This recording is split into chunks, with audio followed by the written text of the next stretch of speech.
அஸ்ஸலாமு அலைக்கும் வரஹ்மத்துல்லாஹி வபரகாத்து. இசை அப்படின்னா நிறைய பேருக்கு பிடிக்கும்.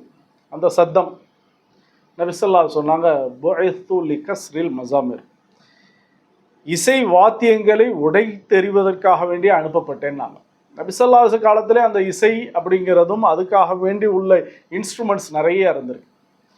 ஒரு சந்தர்ப்பத்தில் ஹஜ்ரத் அப்துல்லா பின் உமர் ரதியல்லாஹு அன்ஹு, உமர் ரதியல்லாஹுடைய மகன், இவங்களுடைய விஷயத்தை நாஃபியா, அதாவது உரிமை விடப்பட்ட அடிமை, அவங்களுடைய உரிமை விடப்பட்ட அடிமை, அவங்க சொல்கிறாங்க, நானும் என்னுடைய எஜமானும் ஒரு வழியாக போனோம்.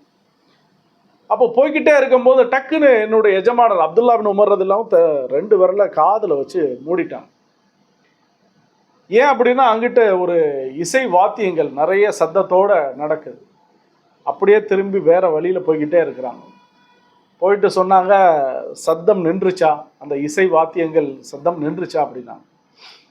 அப்போ நாஃபியா ரதியல்லாஹு சொன்னாங்க, இல்லை ஒன்றும் இல்லை, நான் கையை எடுக்கவே இல்லை. இன்னும் கொஞ்சம் தூரம் போனதுக்கு அப்புறம் அவங்க சொன்னாங்க, அந்த சத்தம் கேட்கல. உடனே கையை எடுத்தாங்க. இப்போ நாஃபியா ரதியல்லாஹு கேட்டாங்க, எதுக்காக வேண்டி இப்படி விரல வச்சிங்கன்னாங்க.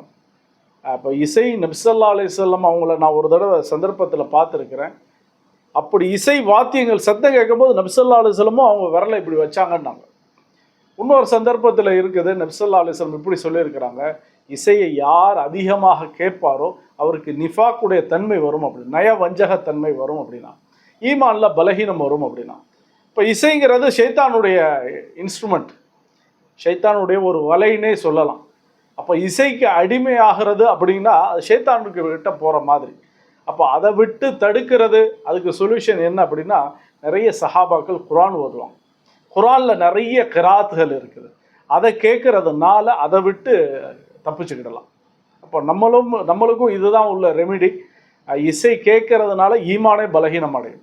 அதனால் நம்ம அதிகமாக குர்ஆன் ஓதுறது, அந்த கிராத்துடைய சத்தங்களை நம்ம கேட்கறது, இதனால் ஈமான் பலப்படும். வாஹிரு தவானா அல்ஹம்துலில்லாஹி ரப்பில் ஆலமீன்.